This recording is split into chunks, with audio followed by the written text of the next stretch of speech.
Good morning. তোমরা সবাই কেমন আছো? আশা করছি ভালো আছো, আমরাও ভালো আছি। তো এখন থাকতে আজকে ব্লগটা স্টার্ট করলাম হচ্ছে যে সকালবেলা চা মুড়ি খাওয়া হয়ে গিয়ে আজকে না একটু বেরোবো। তো ফার্স্টেই আমার ব্লগের থাম্বনেল দেখেই তোমরা বুঝতে পেরে গেছো যে আজকে একটা বার্থডে পার্টি আছে।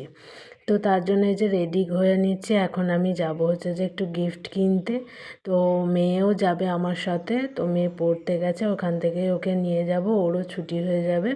তো নিয়ে একবারে আমি বেরিয়ে পড়বো হচ্ছে যে গিফট কেনার উদ্দেশ্যে। দেখি কি গিফট নেওয়া যায়।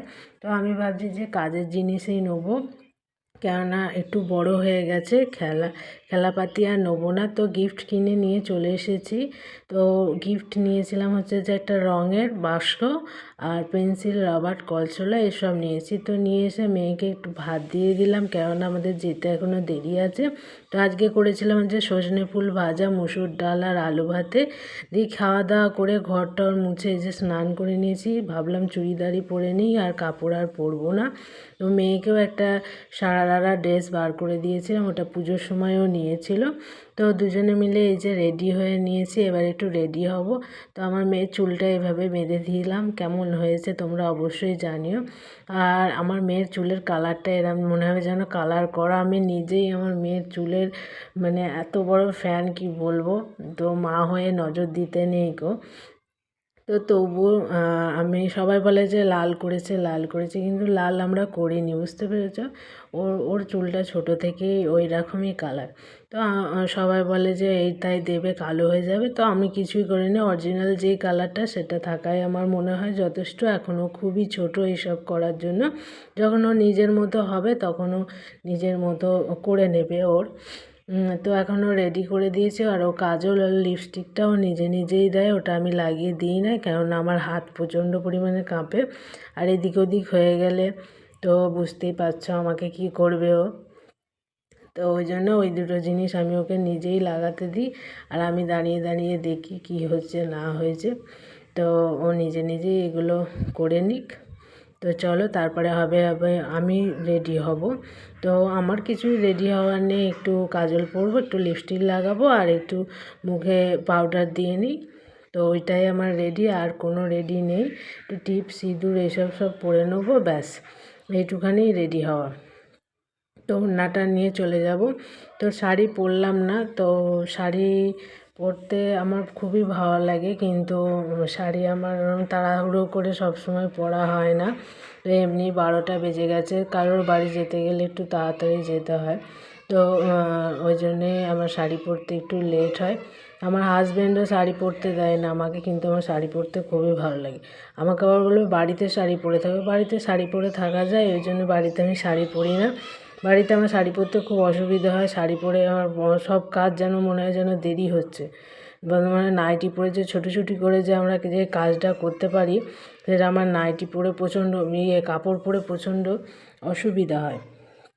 তো তার জন্য আমি বাড়িতে নাইটি পরি। আগে বিয়ের আগে আমি যখন এসেছিলাম তখন আমি কাপড়ই পরতাম, টানা 3-4 বছর কাপড় পরেছি। তো তারপরে একটু বাইরের ব্যাকগ্রাউন্ডে একটু বাচ্চারা চেল্লামিল্লি করছে, তোমরা একটু ইগনোর করো, কেননা আমাদের এখানে প্রচুর বাচ্চা কাচ্চা আছে, তো তারা খেলাধুলা করে। তো 4-5 বছর, 3 বছর মতো আমি মনে হয় শাড়ি পরেছিলাম। তারপরে মেয়েটা হয়ে যাওয়ার পর থেকে যে নাইটি পরতে হয়, তো তখন থেকে সেই যে নাইটি পরা স্টার্ট হলো, এখনও অবধি নাইটি পরা মানে বন্ধ হয়নি। তো এখনও অবধি চলছে, ওটা মনে হয় চলেই যাবে, আর কাপড় পরা আর হবে না। তো চলো, তোমাদের সঙ্গে কথা বলতে বলতে প্রায় ফাইনালি আমি রেডি হয়ে গেলাম। তো কেমন লাগছে অবশ্যই জানিও। জানি যে ভালো লাগছে না, তবুও আমি জিজ্ঞাসা করলাম কেমন লাগছে। তো চলো এবার ওড়নাটা নিয়ে বেরিয়ে পড়ব। তো আমাদের মা মেয়ের ফাইনাল লুক তোমাদের ঘরের সঙ্গে শেয়ার করব। তো তোমরা অবশ্যই দেখে বলো যে কেমন হয়েছে। তো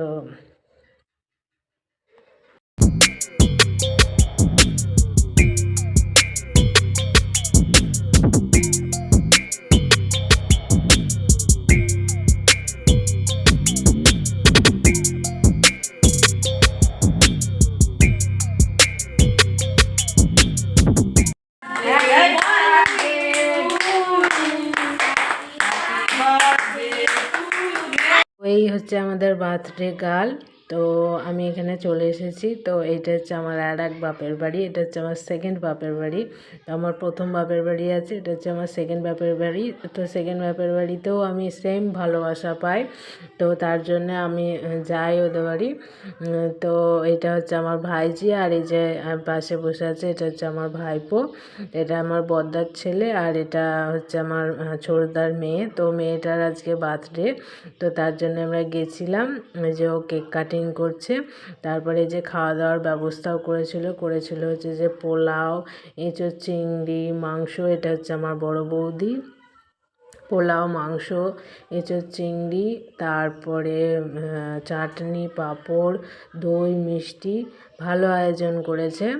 তো এইসব খাওয়া দাওয়া করছে, ওই যে আমার মেয়ে খাওয়া দাওয়া করছে। মেয়ে খাওয়া দাওয়া হয়ে গেলে তারপরে হচ্ছে যে আমরা খাওয়া দাওয়া করব। তো খাওয়া দাওয়া করে আমি 2:30 নাগাদ বাড়ি চলে এসেছিলাম, আর থাকিনি গো। তো বাড়িতে চলে এসে তো একটুখানি রেস্ট নিয়ে নিলাম। তোমাদের ভিডিওটা কেমন লাগলো আমাকে অবশ্যই জানিও। তো জানাতে অবশ্যই ভুলো না, কিন্তু এটা আমার ফার্স্ট ভিডিও। তো আজকের মতো টাটা, কালকে আসবো আবার একটা নতুন ভিডিও নিয়ে।